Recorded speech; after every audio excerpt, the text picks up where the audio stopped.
Okay, hopefully you can hear me. Hopefully everything's working. What a weekend. So, good morning, everybody. Michael J. Crawford here. And I know this probably looks a little weird because normally there's just one chair here and not two. And true story, the reason there are two chairs here is because all this was set up for our special live stream that we were going to do yesterday with Mrs. Anti-Trekker, but thanks to AT&T, we couldn't do the special live stream yesterday because, yeah, AT&T. And in fact, it's funny because, and this just goes to show, and I'm sorry, I'm sure that many of the employees at AT&T are wonderful people, and so if you are an employee of AT&T, please do not take this as a personal affront, but you guys are incompetent. Now, this is some footage we took from our car on our way home from church. I don't know if you can see it while I'm holding it up to the camera, but that is a huge work crew working on the apparent problem. Now, there's about a dozen trucks working on the line there. Now, that in and of itself, in isolation, isn't really an issue. The issue is that video was taken at about 8 o'clock p.m. A couple of hours earlier, when we were heading to church, there was nobody in the area, which means that they had just discovered the problem sometime between, say, 6 p.m. and 8 p.m. last night. Our internet went out at 7 a.m. yesterday, which means that it took them somewhere in the neighborhood of 12 hours to get a crew out to the location to actually begin work on repair. Now, before anybody starts trying to defend them, saying, well, they might have had to do this and this and this to try and track down the problem or whatever, let me tell you something.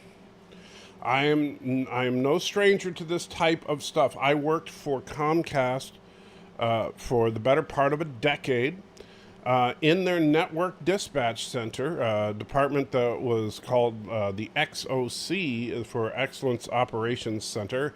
Yes, I know excellence doesn't start with an X, but that's how companies like to do this stuff. And hey, Treston, good to see you. So I was actually the person at Comcast that was monitoring the plant, and when an outage occurred, I would dispatch the network technicians to do the repair work most of the time before anybody even realized there was an outage.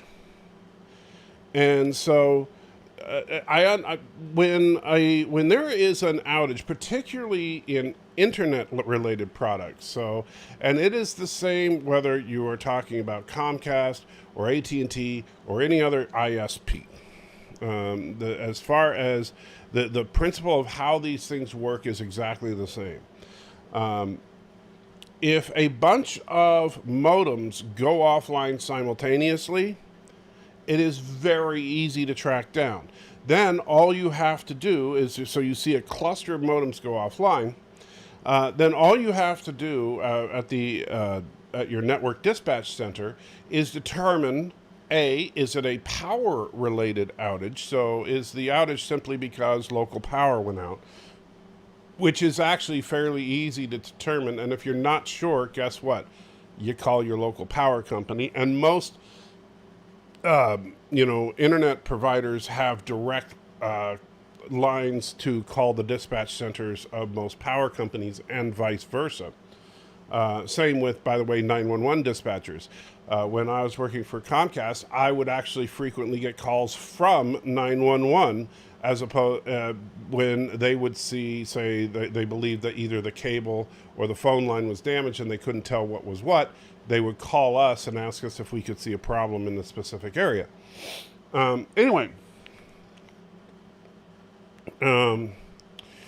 so the so you can see within minutes that an outage is taking place.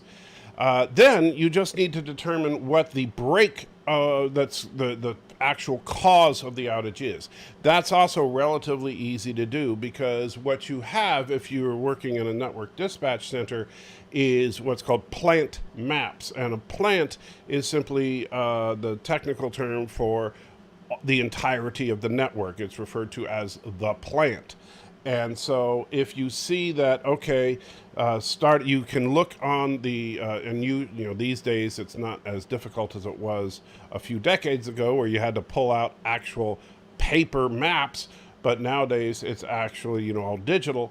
You simply bring up the area that's impacted and you look at the direction for that the signal flows, and you look at the very first down device in the chain of down devices. Bam, that's where your damage is. That's where you send your technicians to isolate what the problem is. Your first tech goes out there generally within, you know, you have your first tech on site within a half an hour to an hour, give or take the location of the actual outage starting, so that to ascertain what the problem is. If it's a quick fix, like a busted, a popped breaker or something, he just repairs it and moves on. If it's something more complicated that requires some actual more work or needs more parts, then we start dealing with that. But the first tech should be there within minutes, determines what the issue is, and then we can get a good idea of how long it's going to take to actually fix and get the work in place. But AT&T took over 12 hours just to get somebody out there. And I don't know when they got the internet back up. We ended up, when we went to bed around 10 o'clock, we did not have internet. We also don't have cable TV or anything. We watched a DVD. We actually watched a movie we've been meaning to watch for a long time. We bought the Blu-ray a while ago, and we just never got around to watching it, which was Bill and Ted Face the Music. Fun little movie. But we watched that on the Blu-ray, on the PlayStation, and then went to bed. And when we got up this morning, fortunately, they had finally fixed the problem. So, yeah, there's that. Anyway, so then I want to tell you guys about a young man named Troy. And I got Troy's permission to tell you guys about this because I think it's just kind of cool. Let me tell you, a lot of you guys know I've been going through kind of a rough patch these last few months. My health has been a major issue, a cause of concern. I've been in a lot of pain. I've been, honestly, it's been very, very difficult. And among other things, I've had to reassess, because the doctor's bills and all that are very much they've wiped out what little savings we had. It's gone. And I've been off work now so long that my pay is now being cut to 60% of normal pay, which means that moving forward, my paychecks are going to be roughly half of what they were before, which means that we are, in a word, screwed, right? We can't pay our bills. We've been draining our savings as it is, and now we're only going to be making half as much as we were. And so we're having to look at, okay, what are the bare essentials? What are things that we can cut out of the budget? What realistically, are we going to have to do?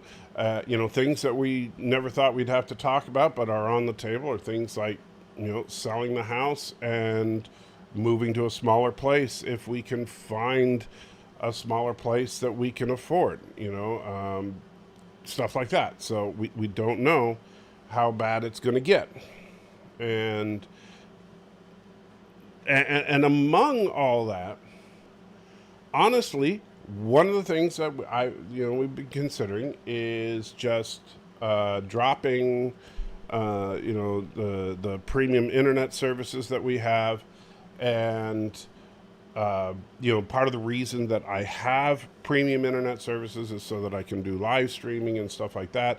And it's like, well, look, maybe I'm just going to have to stop doing the YouTube thing and the Twitch thing and just call it a day, because as much as I enjoy it, if it's we have to be realistic about what we can and cannot afford to do.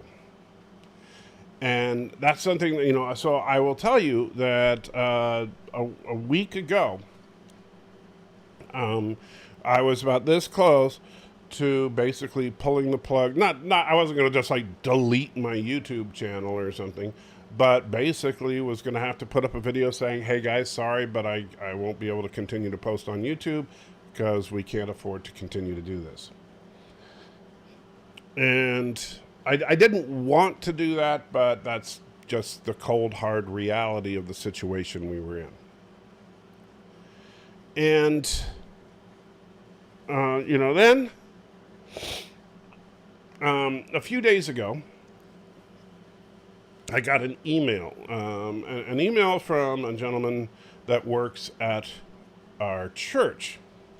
And this is this person is our senior pastor's personal assistant. I've only talked to him a couple of times, and so and by the way, let me say this real quick just to address this. Mako, never in my life have I voted against free health care, nor has any American voted against free health care, because never has any American had free health care on the ballot. I know you guys think that's the case, but it's never been there. We don't have it. Our representatives fight about it, but the American people have never had an election that just says, hey, do you want free health care, yes or no? That's not how the American electoral system works. Anyway,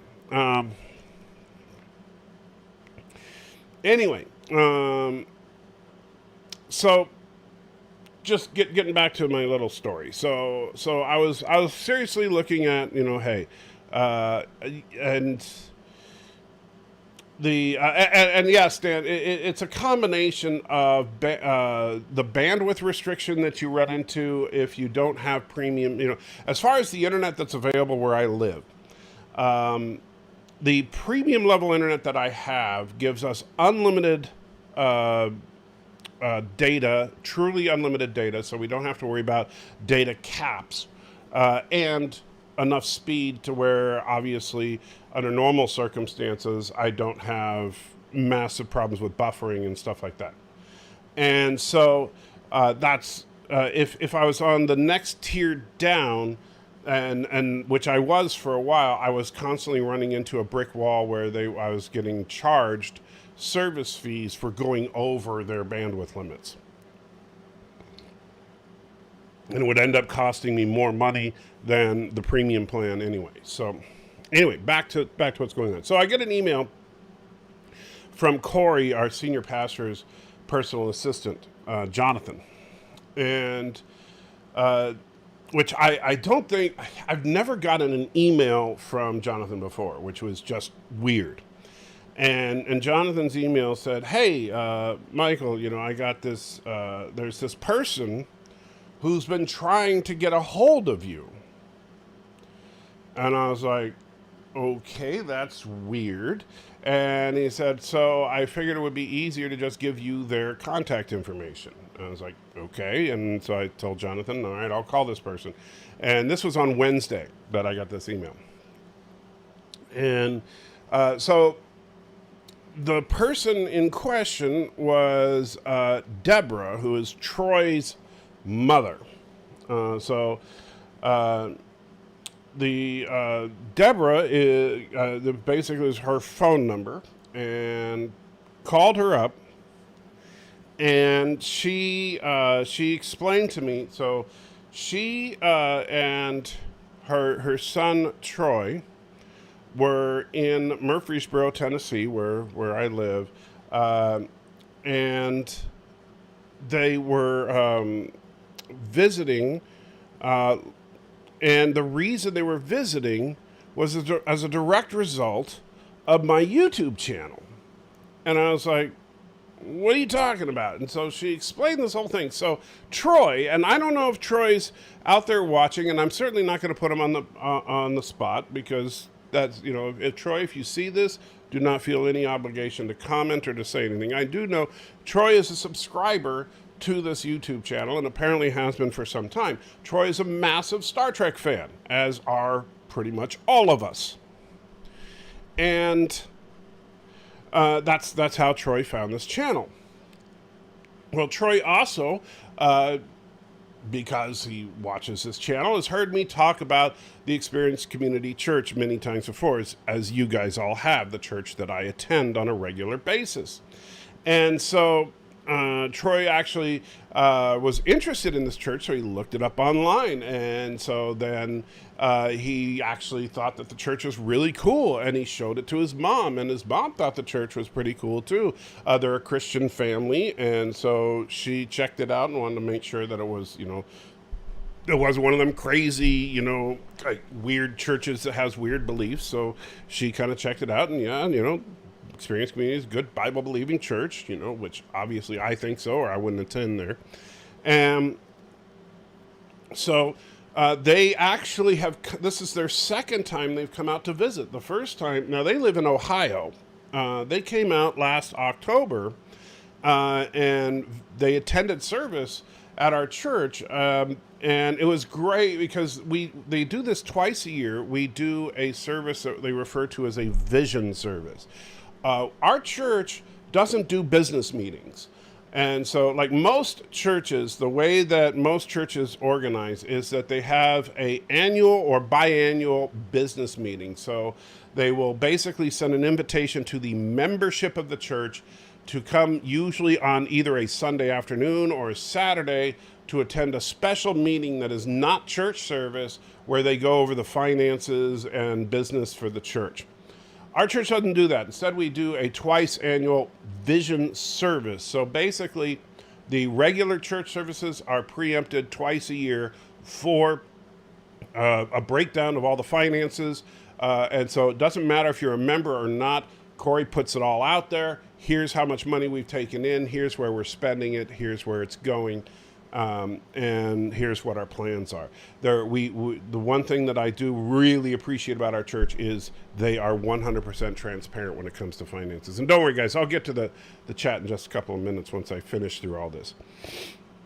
So when they came and visited last October, it just happened to be a vision service, which is a great time to visit, because then you can see what the mission of the church is, what we do with our money, how much money comes in, how we spend our money, that kind of thing. And it's really good if you care about those things. So then they visited again last week, and then and the reason they came back is that Troy loved the church so much that he's decided that he wants to go to school here. And so they were actually looking at a couple of colleges here in the general Nashville area. And so he's going to be attending school here. He's going to be going to church, obviously, at the Experience Community. And Thursday nights, one of the things that if you've ever been on my live streams on Thursday nights over on Twitch, sometimes you may notice that I say, oh, Mrs. Anti-Trekker's home, so that's when I end the live stream. The reason I say that is because Mrs. Anti-Trekker every Thursday goes to church with Joshua. They have what we call a young adult ministry at our church. It's called Evident. So one thing I do like is they don't just cut it off at high school with our church. So, you have your grade school ministry for, and then you have your high school youth group kind of thing. And then once you graduate high school, you go into what they call Evident, which is basically our young adult ministry. It's basically up to about the age of 30. And it's just a Thursday night church service, basically. And Joshua goes to that.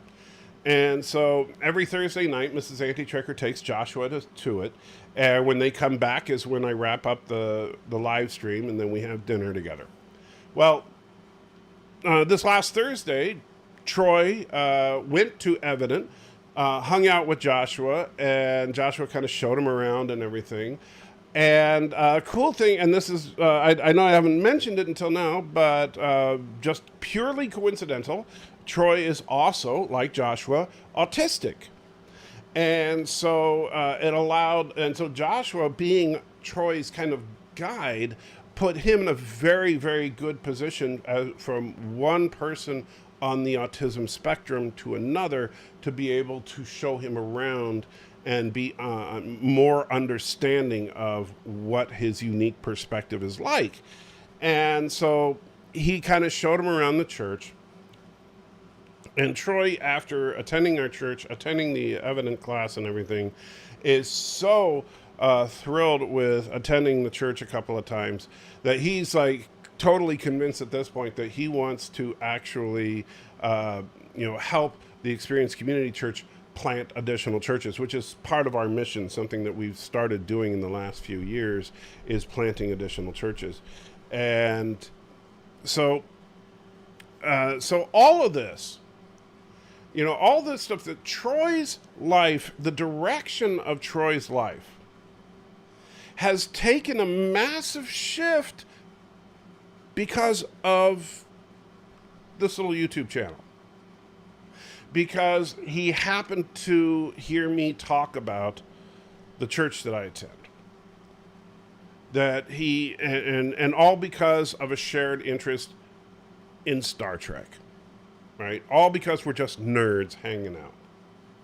And because, by the way, the fact that, yes, you know what, we're the outcasts, we're the weirdos, we're the rejects, we're whatever you want to call it, right? I know that there's a lot of people in my audience that are quote unquote not normal. We're not the pretty people. We're not the popular kids. And I was never the popular kid in school. I don't know how I landed Mrs. Auntie Trekker as a wife. I certainly, way outside of my pay grade. You would have seen her yesterday if it wasn't for the internet being out. Now, I still, and I don't know if we will or not. I have to talk to Mrs. Auntie Trekker. The reason for the other chair here and the fact that we're going to break the not showing her on camera rule is it was kind of a big deal. Is that yesterday was the first official Juneteenth national holiday. And while I know that's like, does it really change anything? No. But we were going to talk about what Juneteenth means, why it's important to some people, and why we shouldn't just laugh it off as just, oh, it's a black holiday, who cares? And there are people out there in the Twitterverse and stuff that are trying to say that Juneteenth is straight up racist and stuff like that, and those people are wrong. But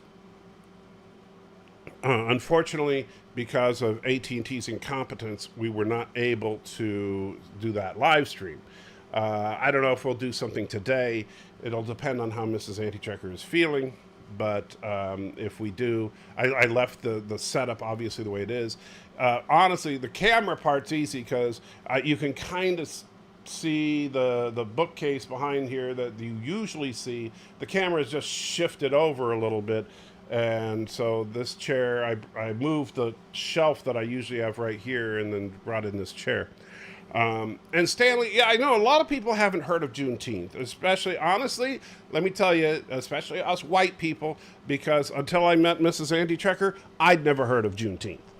And so that's part of the reason that I wanted to do this live stream is, let's just call it an educational thing. And the problem is that a lot of people think it's stupid, but they don't understand the significance of it. And that it is really important to a lot of black folks, especially black folks that care about the history of this country. But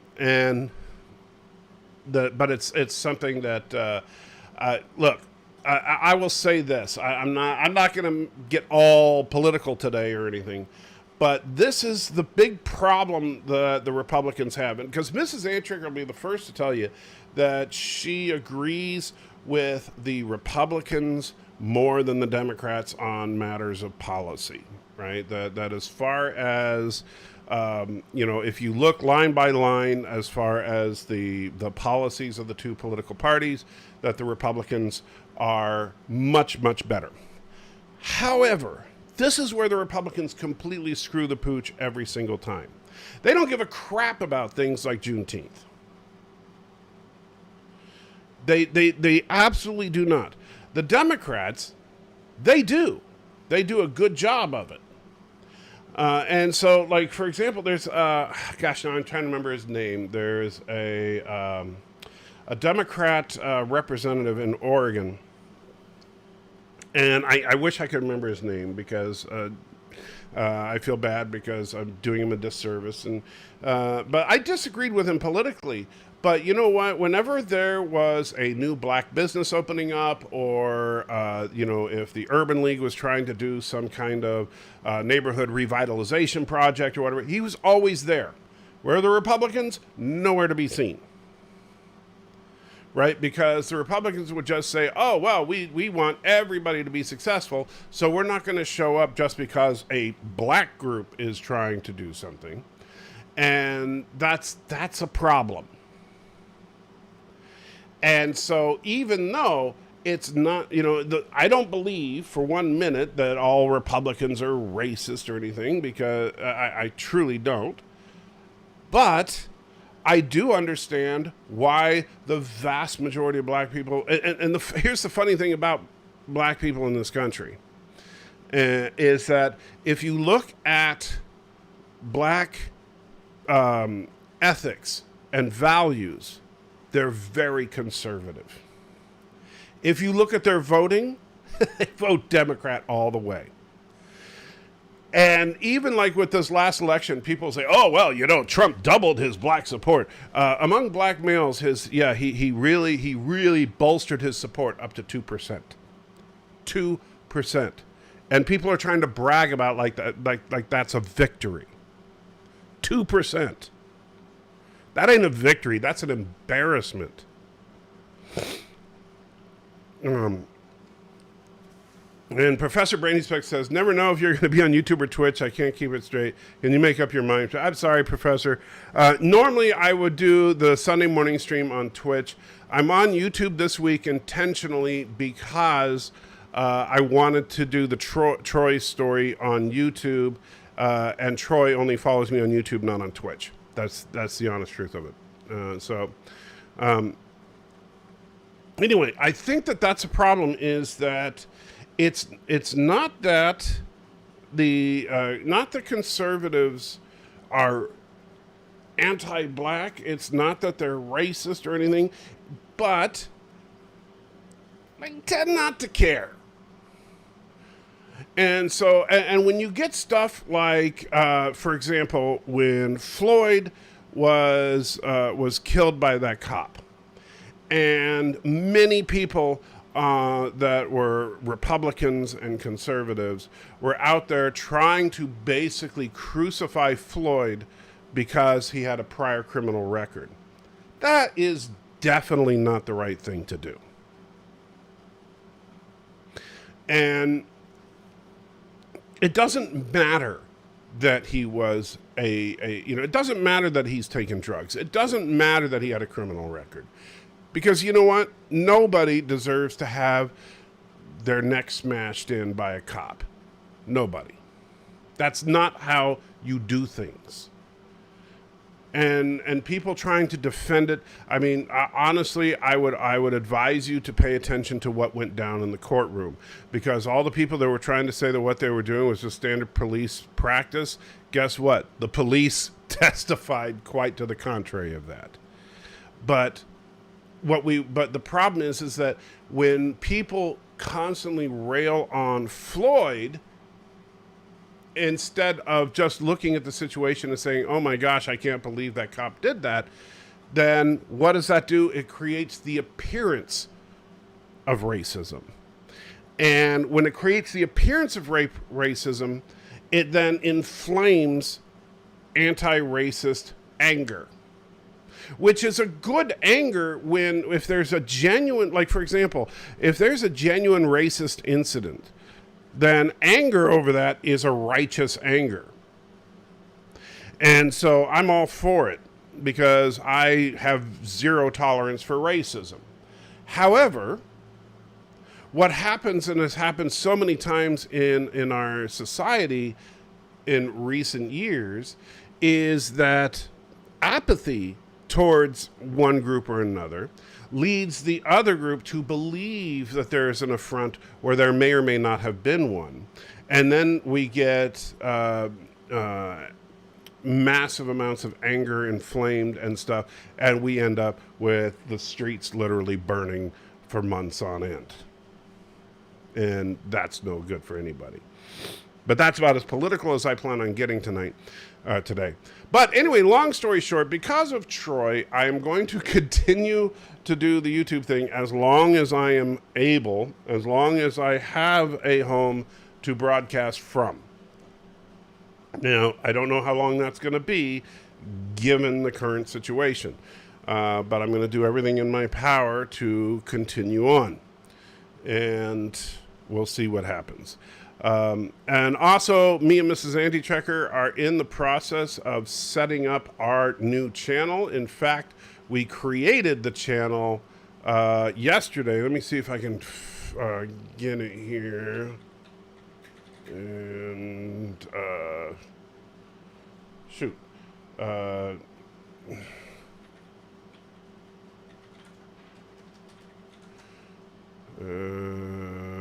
Let's see. Channel. Come on, what's it called?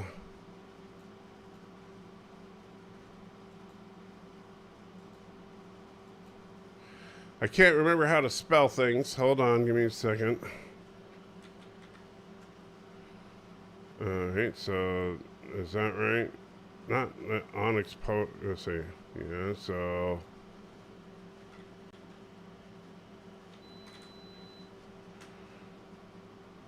not Zircon for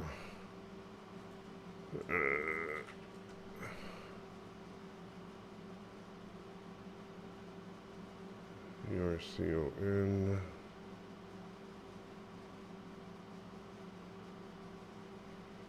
Let's try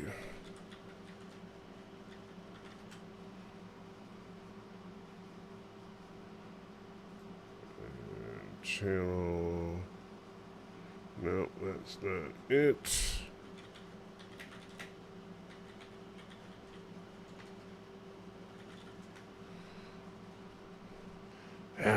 Can't find it. So I can't find the channel yet, so I'll send it to you guys once I have it. So I'm going to go to the chat now, and we'll just hang out and talk about whatever you guys have on your crazy minds. Tressa was first in the house, says, good morning, it must be morning, the sun is up. Potato Reverend says, we get Mrs. Anti-Checker face reveal. Well, I don't know. It'll depend on her mood later on. Heard on TV, the corporations are people, so stop hating on AT&T. They might be sick or something. Whatever, Mako. You heard wrong. Look, legally speaking, corporations have rights like people do, but corporations are not people. Robert says, hello, Anti-Checker. Are you getting rained out also like we're here in South Carolina? No. The weather here is, hot summer. I know there's a chance of rain today, but not a heavy one. Potato Reverend says, are we losing Anti-Checker? Not if I can avoid it. Robert says, the other day here on YouTube, I found out South Dakota doesn't have any personal property taxes. I wish I had money to relocate. Different states have different tax burdens. And I will tell you that don't think that just because South Dakota doesn't have any personal property tax, that makes it a haven. Because check what's the income tax like and what's the sales tax like. Because generally speaking, states that lack one particular tax are heavy on the others. So, for example, the state of Oregon has no sales tax, which sounds awesome. But Oregon also has a very high property tax, so that's how they make up for it. States that generally eliminate one form of, and here in Tennessee, they don't have personal income tax, but they have property tax and sales tax. So, the state's going to get their money. Stanley says bandwidth limits are a scam. I tend to agree. Coach Eli says Star Trek Discovery is a giant turd. I also agree. Not sure why Stanley is saying mushrooms. Looks like a first officer's chair setup. Kind of, yeah. This is my office chair that I had upstairs. And the only reason I'm not still using this chair is because it forces me to sit upright a little bit more, and I have difficulties actually sitting upright right now. This chair is a recliner that I'm in right now, and so I don't have to expend as much energy trying to maintain an upright position. I know that sounds silly, but I'm actually really, it's quite a struggle now for me to sit up for any length of time. Average Am says, I was having an old man nap. What'd I miss? Not a whole lot. And sorry, there's someone sent me a Happy Father's Day message, I guess. Oh, yeah, it's Father's Day. Happy Father's Day to all the dads out there. I keep forgetting it's my good friend Danny. Thank you, Danny.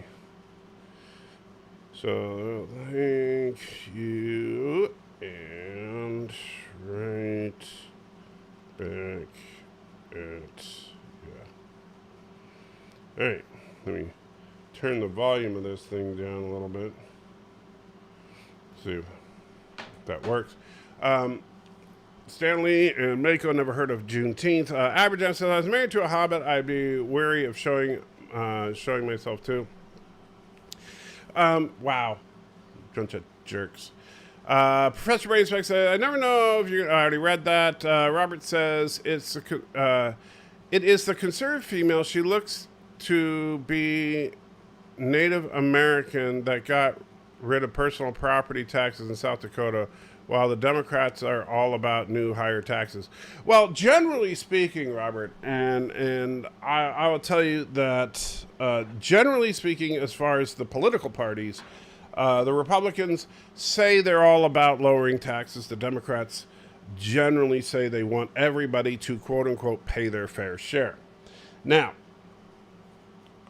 personally, I like the idea of lower taxes. And I do believe that we should keep taxes as low as reasonably possible. But the government, allowing the government to function, of course. You know what the Bible says on it? That everybody should pay their fair share. Literally says that. Read Romans chapter 13. It actually does say that everybody should pay their fair share. It says to pay the tax collector your fair share. And Potato Reverend says, how are you getting around? You doing okay? I am not doing okay, Potato Reverend, but thank you for asking. It's been an uphill battle. I got a couple of doctor's appointments this week. I'm going into the doctor tomorrow morning and Tuesday morning, and the problem is that I can't get a firm diagnosis on what's going on. That's the problem. I wish I could, but I can't. And Abraham says, Father's Day is a tool of the patriarchy and an abomination. Of course you would say that. But Father's Day is good for the economy, says Steve Rogers. Well, honestly, I don't think that Father's Day is a necessary holiday. And Stanley says, but what's fair share? That is an excellent question. What is fair share? And the problem, and Professor Rainspex asked that question as well. The problem that we run into, and this is genuinely the problem, is that when it comes to the government and administering, and collecting taxes and spending that money, we accept that the government needs to function, right? It needs to pay government employees. It needs to maintain infrastructure. It needs to maintain the military. And certain social programs are absolutely necessary.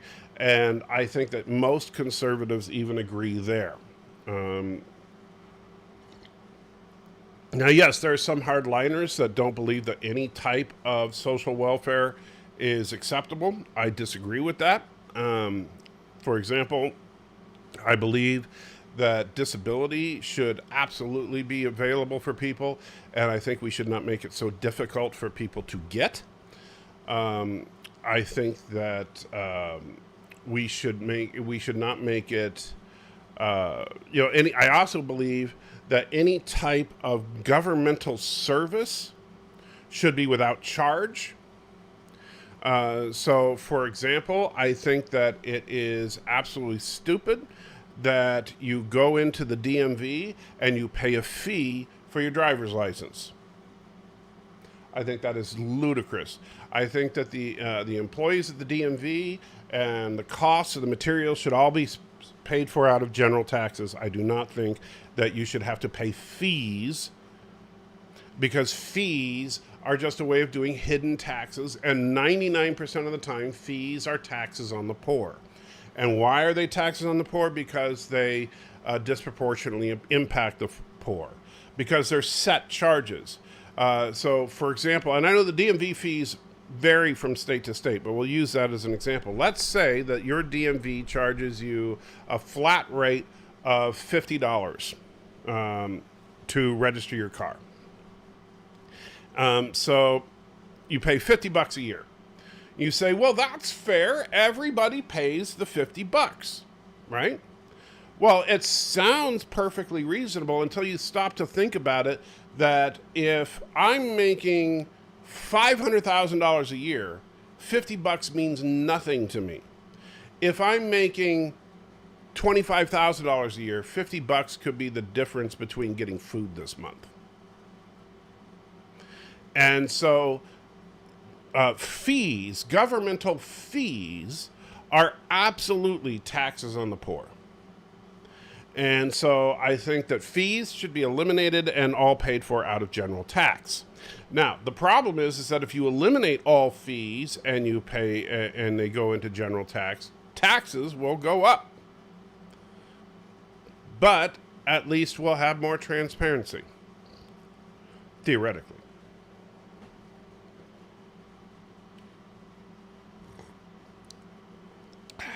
We'll see. Steve saying Turdistan's looking good. Yeah, the birds are frolicking. Turdistan is looking nice. Although I'm gonna have to mow the lawn soon, which I'm not looking forward to. And let's see. Aberjam says, I was never big on celebration days, not since my late teens, with the exception of Christmas. They really just recognitions of mundane things. I tend to agree with you for the most part, Aberjam. Like, for example, Father's Day, Mother's Day, Secretary's Day, even cool things like Independence Day, stuff like that. Look, now we have days and months and weeks for everything. And let me ask you, and like, for example, some things that where do we draw, what justifies having some kind of celebration day and what doesn't? For example, why, now Juneteenth, is basically, for those that are the simplified version of it is Juneteenth is when the last of the slaves were notified, basically, that they were free. And so it's not a celebration of when the actual emancipation took place. It's a celebration of when they were actually notified of their freedom, if I'm understanding it correctly. But that's something that's important. It's got a lot of historical significance, and it recognizes the liberation of a people in this country. So, if we want to say that, for example, 4th of July, Independence Day, is worthy of celebration, which I understand those of you in the UK may not agree with, Independence Day because, we're independent from you. But if Independence Day is worthy of celebration, I would argue that Juneteenth is worthy of celebration for very similar reasons. However, I would challenge anybody to explain to me why Pride Month is a thing. Why do we need to take an entire month of the year? And by the way, not just Pride Month, but almost all of the celebratory months that we have. But Pride Month in particular, why do we need to take a month of the year to celebrate sexual preference? Particularly non-heterosexual sexual preference. Why is that worthy of celebration? I don't understand. I genuinely don't understand. Now, look, if you want to say that like, for example, if you want to argue that there should be a national holiday commemorating the day that the Supreme Court ruled that same-sex marriage would be legal in all 50 states, you could make that argument. And you know what? I would probably be okay with that. I'm not okay with every business and every federal agency throwing up rainbows everywhere for an entire month every year. Because the problem is that, I don't get to celebrate that.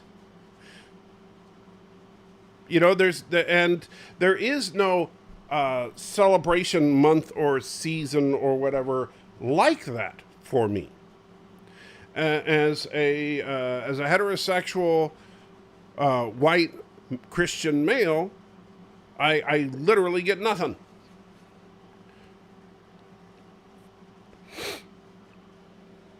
So, Aberdeen says, Kurdistan, a new spelling, or have I just been spelling it wrong all this time? Well, keep in mind that because the president of Kurdistan is dyslexic, we do not grade on spelling, but that is the official spelling, what you see there on screen. Potato Rabbit says, I don't believe anyone is special enough to get a dedicated day or month. Okay, so remove St. Patrick's Day from the calendar. I'm sure you would agree. And the funny thing about St. Patrick's Day is technically that's a Catholic holiday, right? But it's just turned into a drinking day, where we make fun of the Irish. Indie Tiger says, "Good morning. How you doing? Would you challenge the need for a Black History Month?" I would, to a point, Professor Brilliant. Here's the problem. And this is something I've talked to Mrs. Anti-Tracker about, too. And when we get our channel up and running, this is something we will be talking about on our channel. I think that the history books in this country are somewhat lacking. And as a librarian, you probably know what I'm talking about here, in that Black history, it's kind of sad the way, because there shouldn't be, quote unquote, Black history. However, Black contributors to history should be included in regular history, right? So no, we shouldn't need Black History Month, but that's the problem is that, and this is what they do in the school systems and stuff like that, and it's wrong. That, well, oh, hey, it's February, so everybody turn to the chapter on Harriet Tubman and Rosa Parks and Martin Luther King. Right? That's just wrong. How about we talk, if you're going to do a comprehensive historical account of the world and then the United States and then your state as you go through primary education, there's no need to segregate Black history or Asian history or any other group, because the funny thing is that if we keep delegating different months to different ethnicities. I mean, I'm waiting for Gay History Month. I'm waiting, we already have Black History and Asian History Month, right? So I'm sure Gay History Month will come eventually.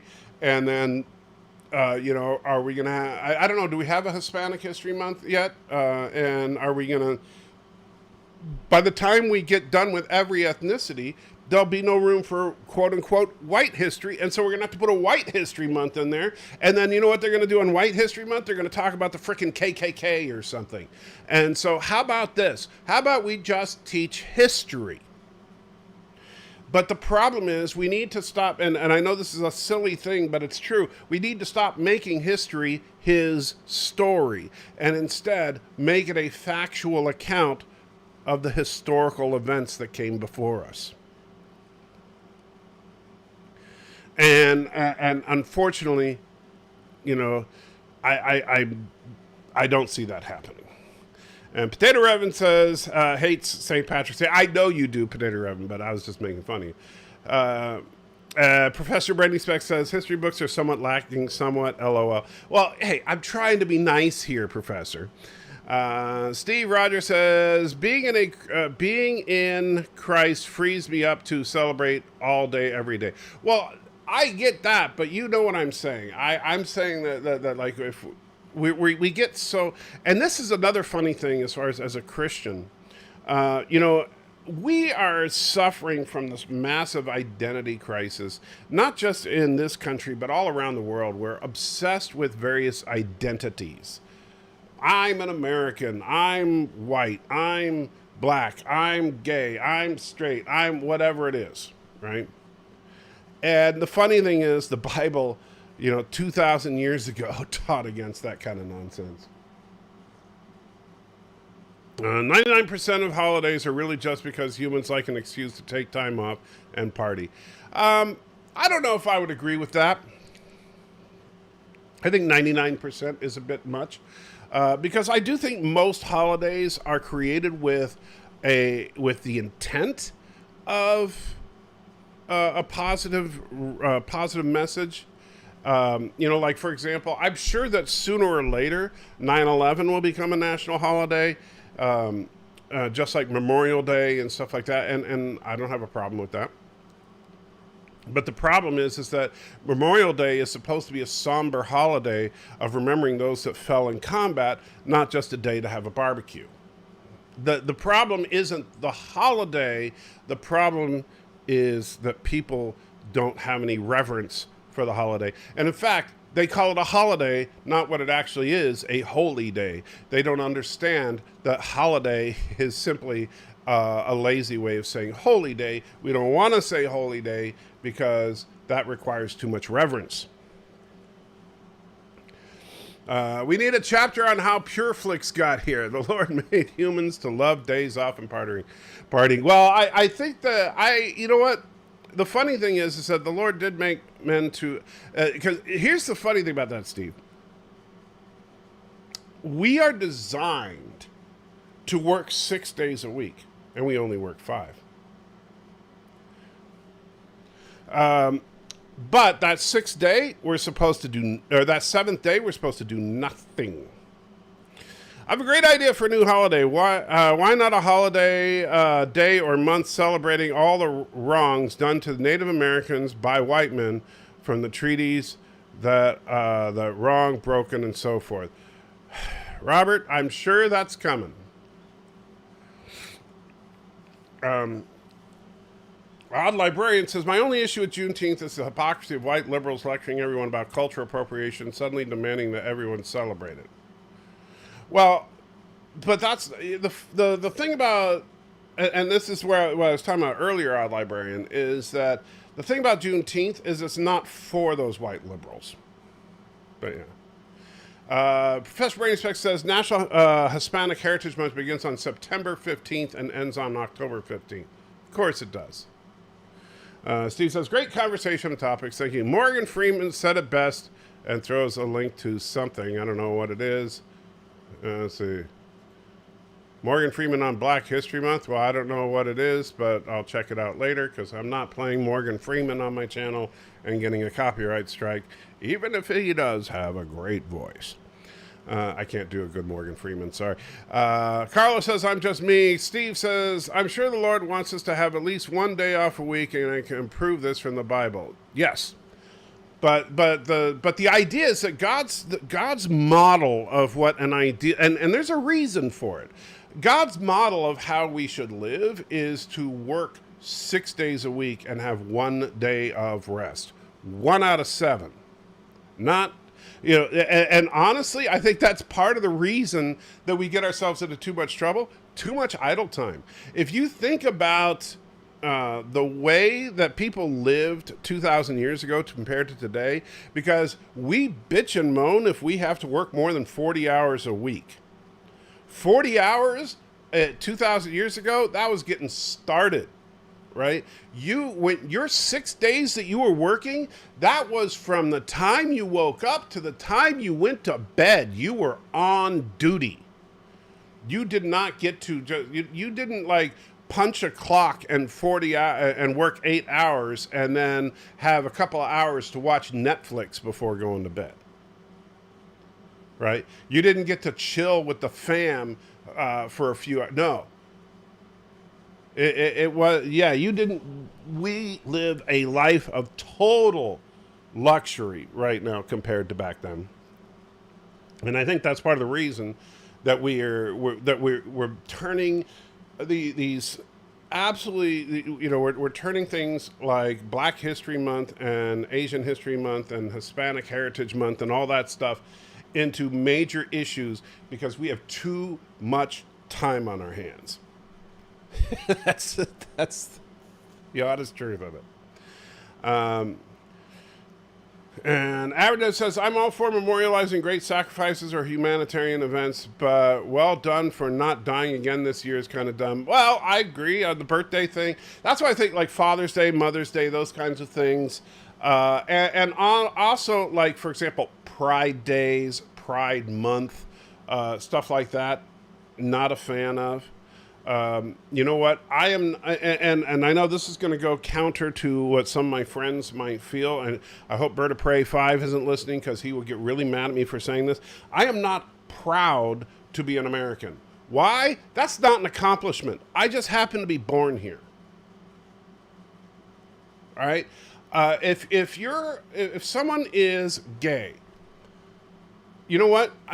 That's not something to be proud of. That's not an accomplishment any more than it's an accomplishment for me to have brown eyes. Especially if you want to make, and here's the funny thing about it, is that if you want to make the argument, which, most people in the gay community want to make this argument, and I have no problem with it, but they want to make the argument that being gay is not a choice, that it is genetic, that it is a part of who you are. Fine. Then why are you taking pride in it if it is in no way, shape, or form an accomplishment? That's my take on it. Then you should take no more pride in that than on the color of your hair, unless, of course, you dyed your hair. So, yeah. Potato Rabbit says, Happy Father's Day. I hope yours is all as good as it can be. Thank you. And I'm not sure why Steve is talking about coffee, but I do have some coffee here. Dr. Alex is in the house. Good to see you, Doctor. Says, hello, Anti-Trekker. I hope you're feeling better. I appreciate Beecham Russell in praise of idleness, but I do think he was over-optimistic about how most people would use their free time.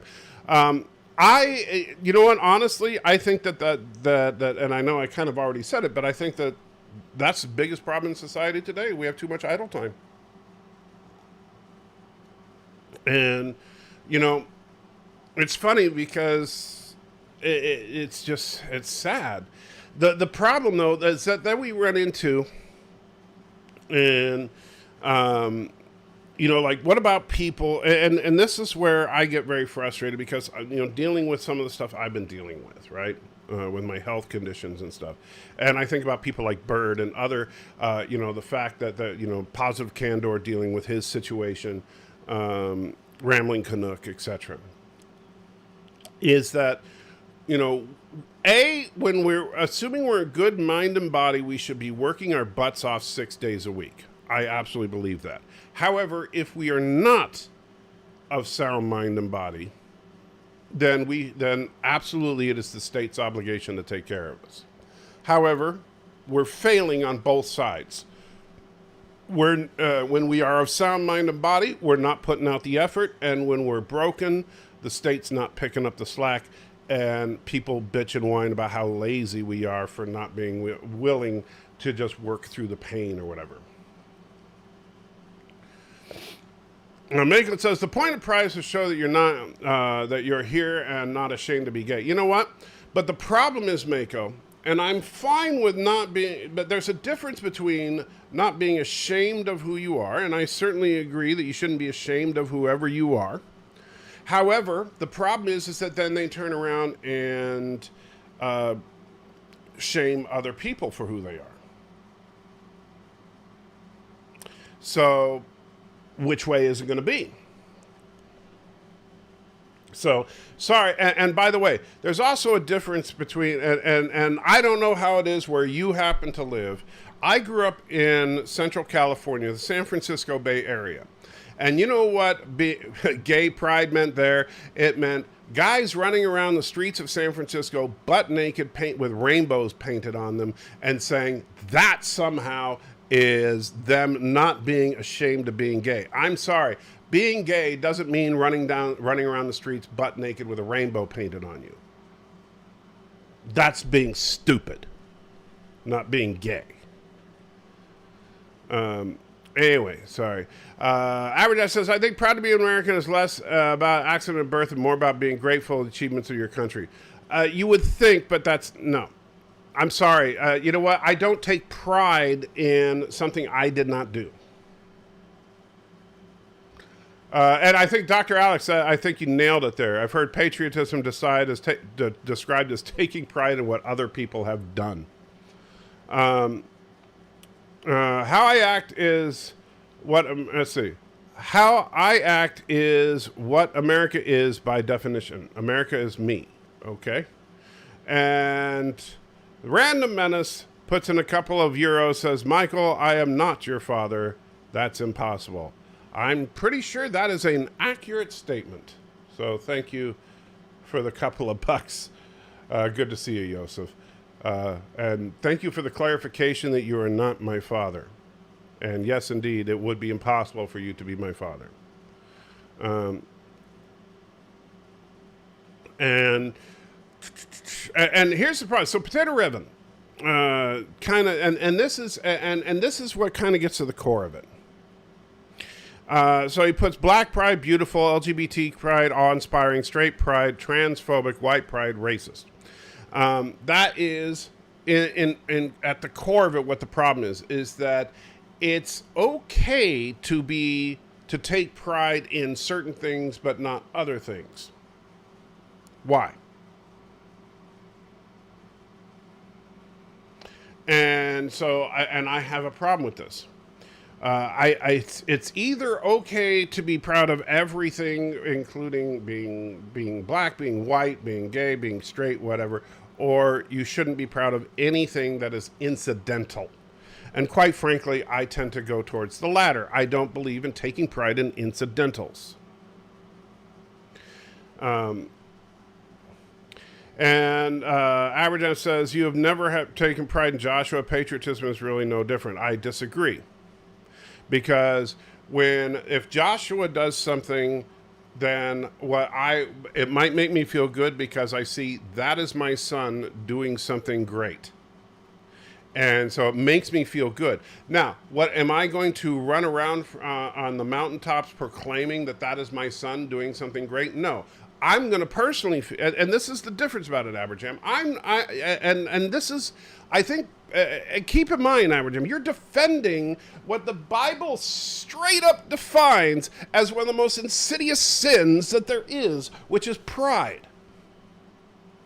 We should not be proud people. We should be humble people.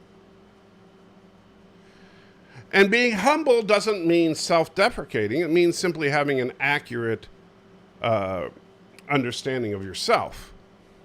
And I am not, it's not an achievement that I am heterosexual. It's not an achievement that I'm Caucasian. It's not an achievement that I'm an American. All of those things I had zero control over, at least to the best of my knowledge. And so, as far as what Joshua does, do I feel good when he does good things? Absolutely. I feel like, hey, maybe I didn't do such a crappy job raising him. But do I sit here and proclaim from the mountaintops that I am a great parent? Heck no. That's pride, and I'm not going to do that. So it's not, and so honestly, Average Am, and I'm not trying to pick on you, but since you like to call me out when you see me as doing things that you think go against what the Bible says, how could you defend pride?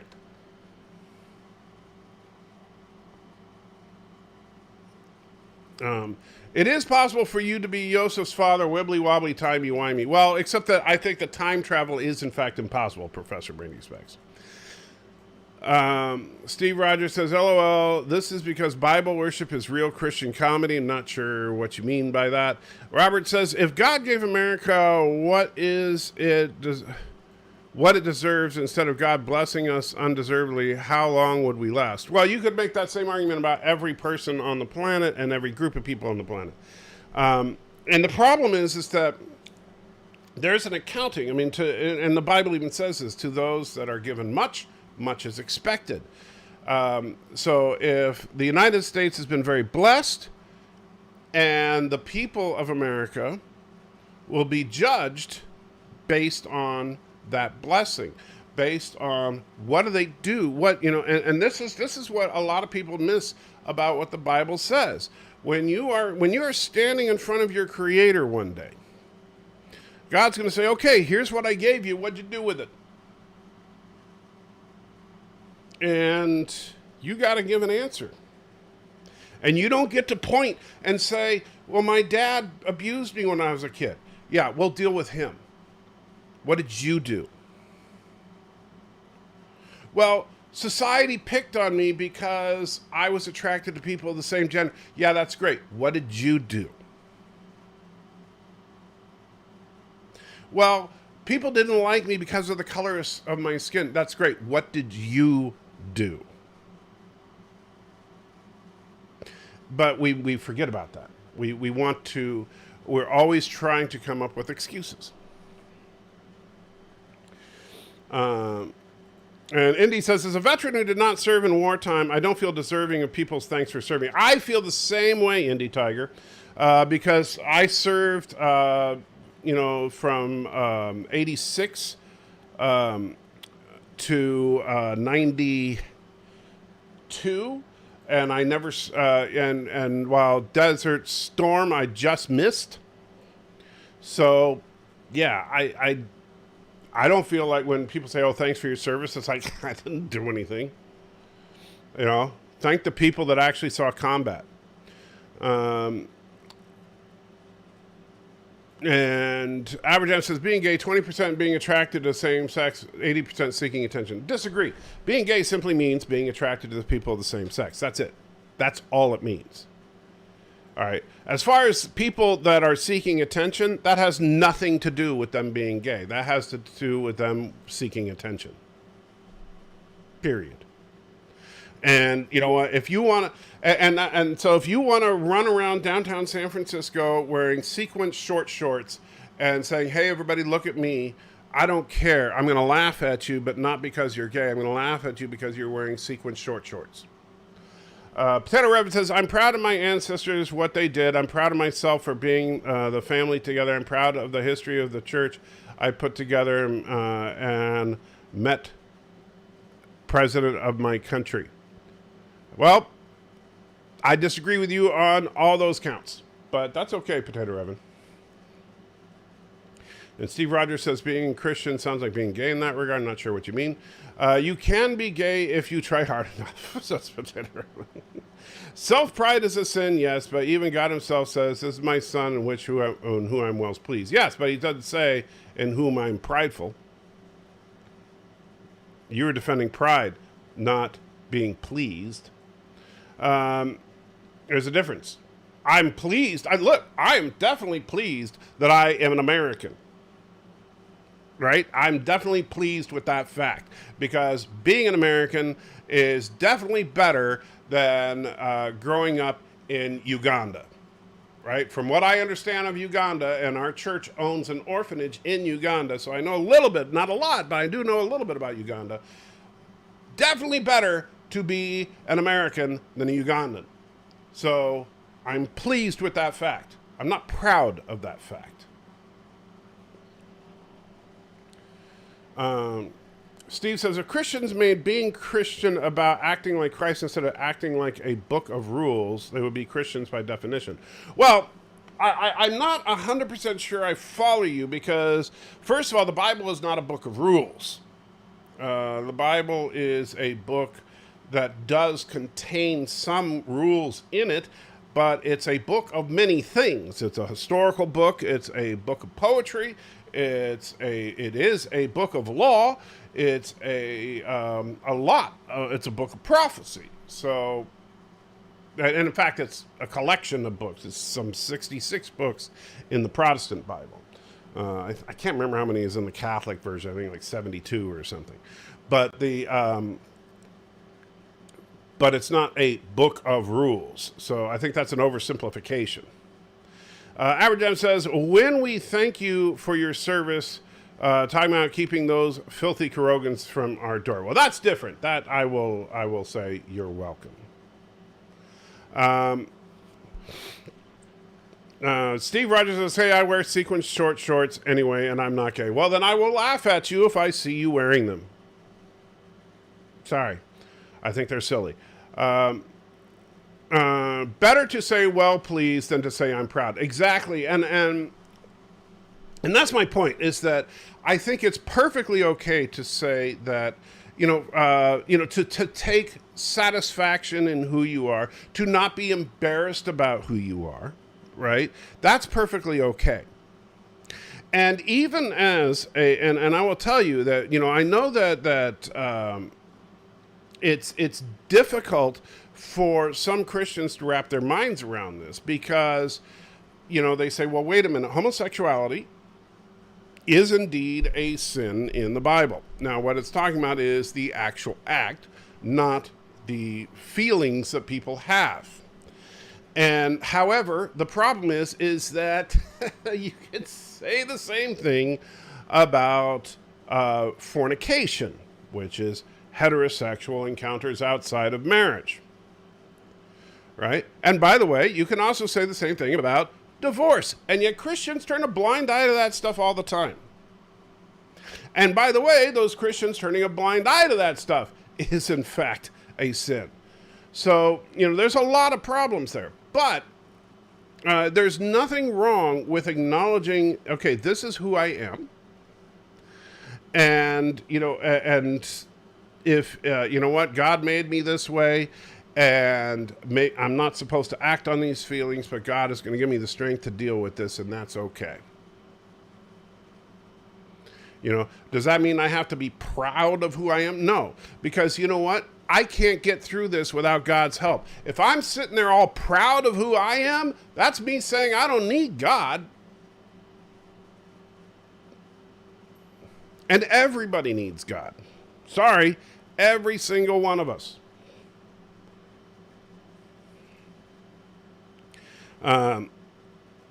So if I were to say, I'm glad to be an American, would that be okay? Yeah, I'm perfectly okay with that. Which I would say, I've said it. I am glad that I'm an American. And if you want to say Abertam, of course, if you're pleased that you're British, I'm perfectly okay with that. But now granted, I understand, like, for example, if you're not a Christian, like, I know I have friends in this chat that are not Christian. Like, for example, I'm going to pick on you for a second, my friend, Dr. Alex, right? So Dr. Alex is not a Christian. He's here right now. If Dr. Alex wants to say, I'm proud to be British, well, I don't expect him to go by Christian edicts because he's not a Christian. However, Average M, I'll call you out on that because you do proclaim to be a Christian, and so that's the only reason I'll hold you to it, but I would not hold Dr. Alex to it, if that makes any kind of sense to you. But as far as a Christian, I have absolutely no right to take pride in myself, because I'm just a schmuck that needs a savior as much as the next guy. And but at the same time, when we try to use excuses, like, I was born this way, sorry, no, you're accountable. And just because you were born with this way, well, that's why the Bible says you need to be reborn. It doesn't mean you pray the gay away. It doesn't mean that, I mean, that's a bunch of crap. I'm sorry that, there are Christians that believe that stuff. I don't. I understand that for a lot of Christians, that's a genuine struggle. And the pray the gay away folks, man, they're hurting a lot of people. Because that's not how you deal with it. Man, we just went into that whole deep dive, didn't we? I'm going to get shut down by YouTube. Won't matter that whether I want to continue the channel or not. Aberjan says, I'm proud to be British. We own a third of the known world and graciously gave it back without anyone even asking. Well, that wasn't that nice of you. Steve says, I'm a Christian and I'm an honest Christian. I admit I'm a sinner and I doubt always. Well, I would rethink your position then, Steve. There is a difference between being a Christian and being a sinner. There's nothing wrong with having doubts.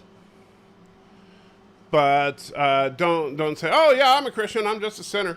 No, those are two contradictory statements. I disagree with you on the many things that you said because of the context of the world. I disagree with you on the many things you said because in this context, the word bright is used instead of awareness. I don't even understand what you're saying there, my friend. I'm sorry. Maybe some Christians just expect gays to turn the other cheek. It's horrible, Dr. Alex. Steve Rogers says, sure, you can't pray the Netflix away. You just have to turn it off. Well, actually, that's a funny thing you should say that because, but yeah, that's an interesting way to put it, but yeah.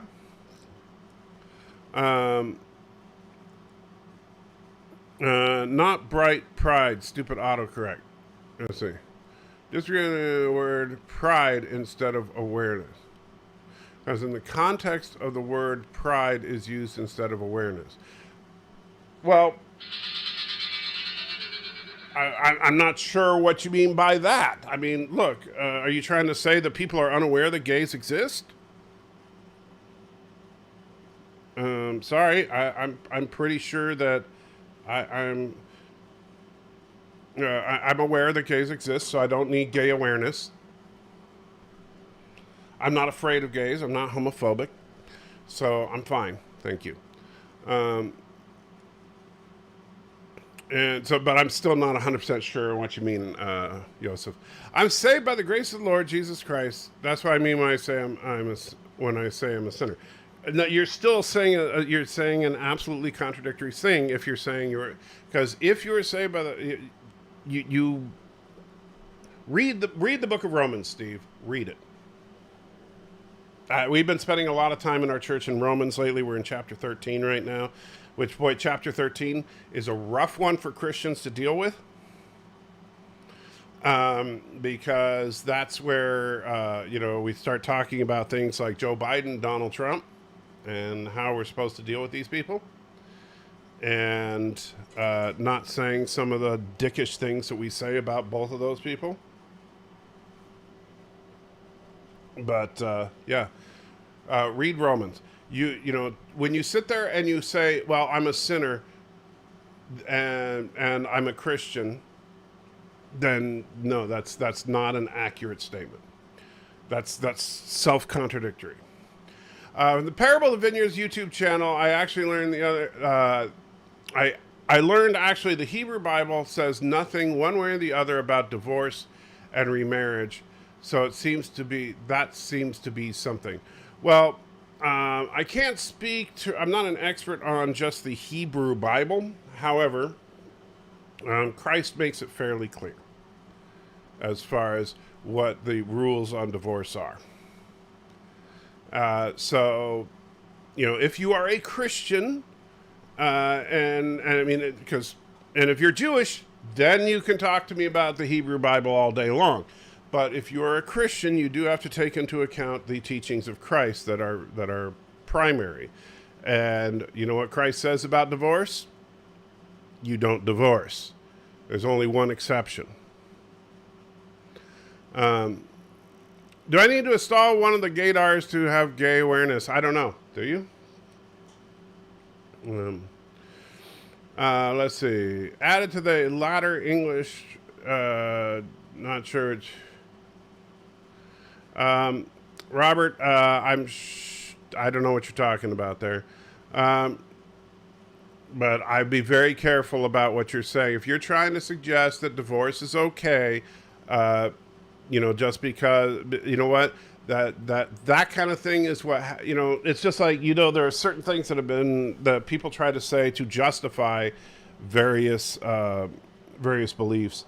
And that's dangerous. It's dangerous thinking when people say, oh, the Bible doesn't really say it's not okay to do. As soon as people start saying that, be very, very careful. You better be, you better be very careful with that. Yes, I'm a new creation. Yes, I'm not a sinner. I'm in Christ, put in Christ. I'm in Christ by definition. Amen. Better. I just want to make sure, Steve, that, I don't like, when people say, oh, I'm a Christian, I'm just a sinner. No, that's a lie. The random menace, and don't get me wrong, it doesn't mean you're not saved. It just means that you're beating yourself up where you shouldn't be. Random menace says, non-awareness about gays, about the inequity of the approach. And in the USA, gays are fine compared to Saudi Arabia. Yeah, this isn't Saudi Arabia. And that's another problem that we have, is that, for example, and a lot of people in the United States do this, is people want to yell at me because gay people in Saudi Arabia are being persecuted. Look, I'm not denying gay people in Saudi Arabia are being persecuted. You know what? Christians in the Middle East are being executed for being Christians. And you know what I'm not doing? I'm not sitting there yelling at Muslims in the United States about it. And so we need to be very careful about what we're doing. And we all, it's really mind-numbingly frustrating, because I am not Saudi Arabia. And my Muslim friends that live down the street are not Iran. And so when a Christian is executed for being a Christian in Iran, that is not my local mosque's or my local imam's fault. And so, and at the same time, if gays like if you have a fundamentalist Christian sect somewhere that's persecuting gays, that's not me. But that's what we tend to do. We tend to generalize, and because we want someone we can fight that we're not afraid of. And so, but I mean, Joseph, I get it. That's, I understand that Saudi Arabia is a problem, but that's a matter for international politics, not for local politics. Let's see. Aberjan says, I assume you're defining dinner. I'm not sure what you mean there. Robert says, well, myself as a Christian became adopted Jew, aka Hebrew, as there are only 12 tribes and 12 gates mentioned in Scripture after all. Myself as a Christian became an adopted Jew, aka Hebrew, as there are only 12 tribes and 12 gates mentioned in Scripture. Robert, if you are a Christian and you are not a Jew, you are a Christian. If you're a Jew and you are a Christian, you're a Messianic Jew. There is a difference. If you're a Jew, you have to follow the Kasherite law, and believe me, I'm not Jewish, and I don't want to be. So if you are, more power to you. But if you have not formally converted to Judaism, then you should be very careful about what you're saying. As a lay person, don't make that assumption. I don't know where you really stand with that, Robert, so that's why I'm asking. So if you have formally converted to Judaism and you're a Messianic Jew, fine. Or if you were born a Jew and you were raised under going to temple and everything, and you're a Messianic Jew now, fine. But unless that's the case, then I think you're making a false assumption here, thinking that you're a Jew when you become a Christian. That's not how it works. And you should read more of the writings of Paul to understand that. Aberjan says, I assume you're defining sinner as someone who proactively engages in sin without guilt. Well, the problem here is that, honestly, Aberjam, is that people use sinner as an excuse for they basically write themselves off like, well, I'm just a sinner. And so, yes, it's not necessarily that you're proactively engaging in sin without guilt, but it's that you kind of write off your sin. You're just like, well, good thing for grace, because I'm just a sinner. I don't want to do it, but I'm just a sinner. Can't help myself. And so that's basically, it's passively giving yourself a license to sin. We need to be careful about that. But it's not a salvation issue, in my opinion, but it can affect you. Mako saying, Mako, we're very common concerns, slurs, not uncommon. Generally, it's okay. I'm not sure what you're talking about there, but I will leave that to you. Not theologically, doctrinally speaking, just being real. There's doctrine speak and there's normal speak. With Christians, we speak doctrinal code quite often. Well, I try to be as real as I can, Steve. And the problem is we need to be careful when we throw away. And by the way, someone said I would make a good pastor. I think I would make a horrible pastor because I'm a little too, as Mako, I'm a little too real. But thank you. But I appreciate it. We need to be careful as Christians. We should, first of all, we shouldn't be speaking in code. Period. I know that there's quote unquote religious language, like sin is not something we talk about in the everyday vernacular very often. But sin should mean the same thing whether we're in church on Sunday morning or we're talking to our friend on Thursday afternoon. Right? So I don't have like one way of talking Sunday versus Wednesday. Well, bad choice of words because I have Bible study on Wednesday, but you know what I'm saying. Is that your words should mean the same things no matter what day of the week it is or where you happen to be. And Aberdan says, I think Robert is equating becoming Christian with being grafting in. Well, I think you're probably right, but I want to see what Robert says about that. Going to a strip club saying, well, I'm just a sinner, so what? Yeah, that's a problem. You don't want to do that. Because now you're giving yourself a license to sin, and if you take it too far, then, yeah, you take it too far. And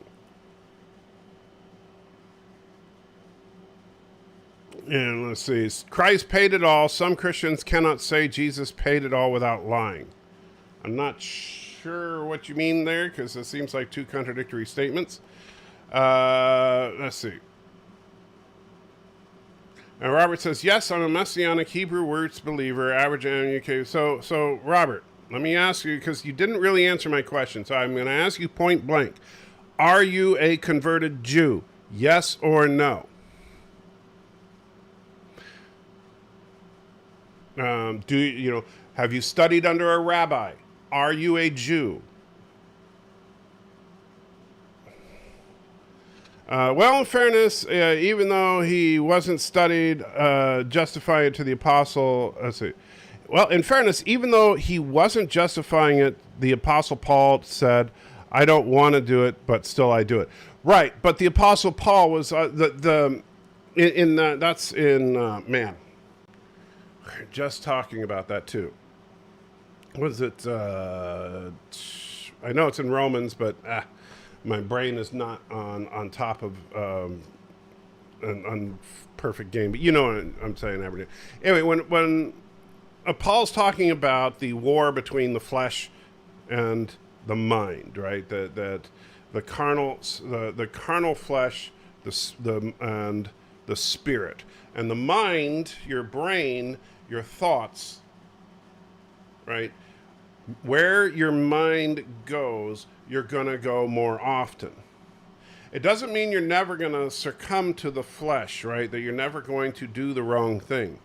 But if your brain is focused in on whatever the desire is, whatever it may be, doesn't matter if it's something sexual or whatever. And sexual is just the most common thing because, it's the most pleasurable. And but whatever it may be, if that's where your brain goes, that's where your thoughts go, that's where your body's going to end up going. If you keep your mind focused on God, you're going to do it less and less. Doesn't mean you're not going to do it at all. And Paul was talking about how he was keeping his mind on God, but his body would keep doing the wrong thing. And now it wasn't like Paul was constantly doing it, but that's so that's where I think people get a little confused by that. All right, so Robert says, no study under a rabbi. Christ said himself, call no man rabbi. Okay, so I'd be very careful then, Robert. What you are doing is very dangerous. I'm going to tell you that straight up. You are not a Jew. Stop calling yourself a Messianic Hebrew. You are not a Messianic Hebrew unless you are a Jew. And so please stop doing that. Read stop focusing in, because you know what? The Old Testament is great. Start reading the letters of Paul. In fact, I would start with the book of Romans. Read and understand the book of Romans inside and out, particularly the first 12 chapters. If you can understand the first 12 chapters of Romans, that's where you need to be. Because you are not a Jew. And I apologize, Robert, I'm not trying to be a jerk to you, but if you're not studying under a rabbi, if you're not a converted Jew, what you're doing is incredibly dangerous from a theological standpoint. So just want to make that clear. And let's see.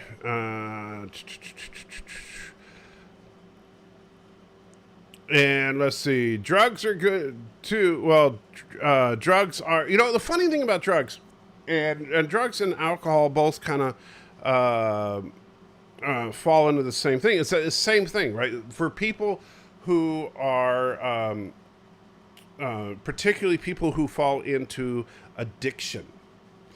And that's where, like, when we talk about, obviously alcohol, there's no prohibition against alcohol. Now, as far as what we commonly in the modern vernacular refer to as drugs, things like marijuana, mushrooms, and what we then call like hard drugs and stuff, right? None of that's really addressed directly in the Bible. But I would dare say that you could argue the same principle, and this is something that people lose track of, is that if you can't find a direct reference in the Bible, well, you can find a principle that applies. So in the case, while you can't find drugs specifically referenced in the Bible, you can take a lot of what is said about alcohol and apply it to drugs, which is that while there's not a prohibition against partaking, there is a prohibition against what's referred to as drunkenness. And so then you need an understanding of what drunkenness is. And that's where there is some disagreement within the Christian community. And I'm not going to lie, I know that there is genuine disagreement within the Christian community on this. There are Christians that believe that if you are intoxicated, that's the defining line, right? That it's perfectly okay to have a sip of wine, but the minute you can feel it, if you're intoxicated, that's drunkenness and that's sin, and that is unacceptable. Right? That's kind of where that's the well. Let me see. There's three real positions. So there's the position, the nutbag position. I'm sorry, the nutbag position, in my opinion, is that you simply can't drink. No drinking. Drinking is forbidden. Absolutely can't do it. They only drank grape juice in the Bible, even though the Bible specifically says that's not true. Those people, I'm sorry, if you are one of those people that falls into that category, we need to have a serious conversation, because I know there are a lot of people out there that genuinely believe that alcohol is forbidden, even though Jesus' first miracle was to turn water into wine, and it was not non-alcoholic grape juice, right? So don't give me that crap. And don't forget that after Jesus was gone on the day of Pentecost, everybody thought they were drunk. And anyway, so no. And then people want to say, oh, but so that's the hardline people that I really do think are crazy are the ones that say, oh yeah, you want to absolutely no alcohol allowed. And those people, I'm sorry, that is a straight up anti-biblical position. So then you have people that believe that intoxication is the defining principle, that it's okay to drink, it is not okay to be intoxicated. And the good thing about that is that it kind of rings that it makes sense. I mean, because there are parts of the Bible that talks about being a sound mind, of clean, that you want to be of sober mindedness. The drunkenness impedes that kind of thing. So there's a certain amount that makes sense, and so I can understand that. So okay, but it still flies in the face of certain passages of Scripture, such as Jesus' first miracle once again. Because this wasn't Jesus turning water into wine at the beginning of a wedding and everybody's sipping the wine saying, that's quite good. Now, nobody get intoxicated. No, this was on the second or third day of the partying, where everybody has been doing drinking nonstop for days, because that was the tradition of what you did at a wedding back then. So this was, and hey, Bird, how you doing? So it's hard to argue that everybody at the wedding where Jesus turned the water into wine was sober. That's very hard to make that argument. And so then you have the third position, which is the one I tend to lean towards, is the idea that drunkenness is more akin to what in the modern vernacular we would refer to as alcoholism. That drunkenness is the town drunk. Think about that. The person who drinking becomes a lifestyle to that person, that they are basically drinking all the time, that being intoxicated is a daily thing for them, a regular thing for them. That is drunkenness. Now, if that to me rings the most true as far as what we're talking about. Now, then we get to, and this is what's important on this kind of thing, is that what Paul writes about is we talk about strong Christians and weak Christians. And that all things, because we do have grace, that all things are permissible. Meaning that it's perfectly okay to drink. It's perfectly okay to it's permissible to do whatever. But not all things are beneficial. And it is not okay to cause your brother to stumble, which means that if I am of the more liberal minded when it comes to alcohol and drugs, where I think that what it's talking about is alcoholism, I think that it's perfectly okay to have a few drinks and to even get a buzz going, but it's not. What's not okay is to turn that into a lifestyle, right? So to be an alcoholic. Or to feed an addiction. So I think and that's where I feel on it. However, you are my friend, and you're one of those people that thinks, nope, no drinking whatsoever, that's not allowed. Well, my job is, and the burden falls on me, not on you. Because even though I may be right, my job, according to the Bible, is to not offend you. And so my job is to not offer you some, a shot of whiskey when you come over to my house, right? So I'm not going to pull out the wine or the whiskey or whatever when you're over at my house, and I'm going to abstain from alcohol when you're in my presence. That's what we're called to do. Anyway, that was a long diatribe, and I don't even know why. Anyway, Robert says, some good YouTube channels for you to check out: Bill Cloud, Shabbat Night Live, and Parable of the Vineyard, to get a better understanding of Messianic Hebrew roots beliefs. Robert, if you're getting your entire set of beliefs from YouTube channels, I'm telling you, that type of thing, if it is not based on Jewish faith, you cannot, and I understand, look, I'm not saying they're bad people. I'm not. If they're not Jews, they're not Messianic Hebrews. You have to be Jewish. And if you're not going to call them rabbi, don't call them rabbi. Be a freaking Christian. Don't be a Messianic Jew without a rabbi. Trust me, you're setting yourself up to fail. Don't do it. I beg you, Robert. I beg you. I mean, it's very, very dangerous thinking. I love you, man, and I don't want anything bad for you. I just, when people get into these things, it's a recipe for disaster. Because what they do is they think they found some super secret, information on stuff, and they end up teaching people stuff that just goes off base. And if you want, and the honest truth is that if you want to follow the Hebrew Bible, then you need to talk to a rabbi. Period. Do you know why? Those are the experts on the Hebrew Bible. They are the absolute experts on the Hebrew Bible. And I'm sorry, that's just the truth. That's why, and you can, and as soon as people start saying, oh, well, the Bible was wrong, it's all corrupted. No, that is a massive red flag. If somebody tries to tell you that the Word of God is wrong, but they've got the right answer for you, you've got a massive problem on your hands. And that's what you told me earlier. No, it was changed. If that's what they're teaching you, that something was changed in the Bible, but they've got the right answer, that's almost, that's straight up cultish.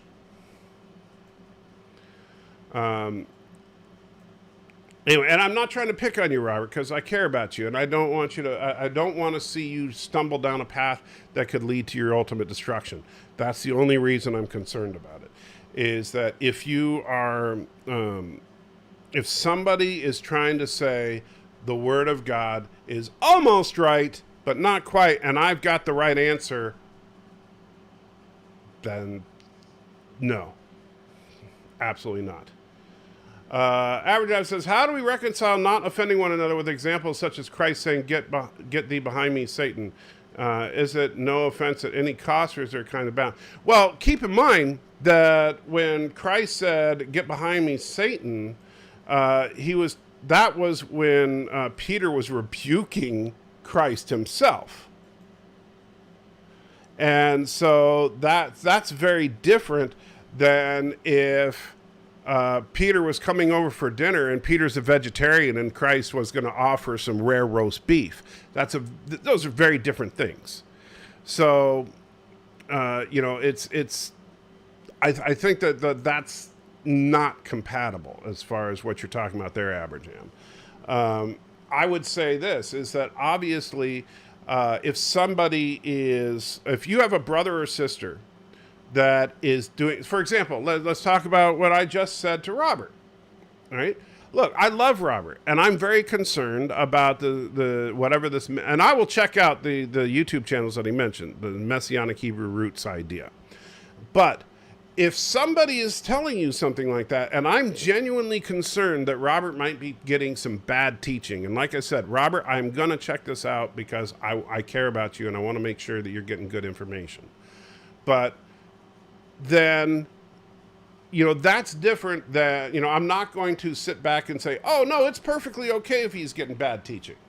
No, that's where we have to step up and say something. However, if it's something that is not a salvation issue, right? So if, you, Abraham, are a person that thinks that, it's only okay to drink but not to get intoxicated, and I think it's okay to drink enough to get intoxicated as long as you're not an alcoholic, then I'm just not going to get a buzz on when you're in the room with me, right? So that's being considerate of my brother and not causing my brother to stumble. Because basically what it's talking about is if somebody else, if they are more restrictive than you are, then you observe those restrictions. If they are less restrictive than you are, as long as what they're doing isn't, blasphemous or something, then you should try not to be offended by it. The problem is that it can be difficult. And I get that, but because what we do is we tend to, and people do this on different subjects all the time. Some people think, for example, that music is, it's not okay to listen to secular music, that you don't need to listen to Christian music. Other people think that Christian music is horrible and boring, and they only listen to secular music. The problem is that then you listen to secular music, and some secular music, if you listen to the lyrics, is outright satanic. And so where do you draw the line? Well, it comes down to each individual, and you have to make that right call for you. And for us, what we do, we don't listen to the radio generally. We listen to Spotify. And in our playlist, we take out songs that are overtly sexual or have what we would consider satanic messaging to it. And so that's what we try to do. It's difficult because there's a lot of good secular music that has some very negative messaging to it. But that's what we do.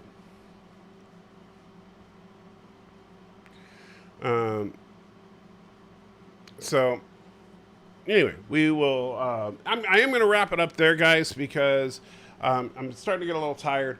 I will talk to Mrs. Antrick. I don't know if she's going to want to do a live stream later today. If she does, we'll do the live stream. If not...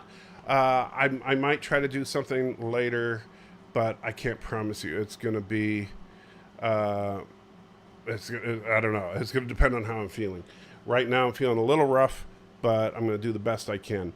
But again, thank you for all for hanging out with me. I really, really appreciate each and every one of you. Robert, I will check out these guys, but again, I'm just very, very concerned about anybody that tries to teach you that the Bible is wrong. If that's what they're doing, I'm extremely concerned. And anyway, I will talk to you later. Take care and have a wonderful whatever it is, because different countries and all. I need to sign off. Dang.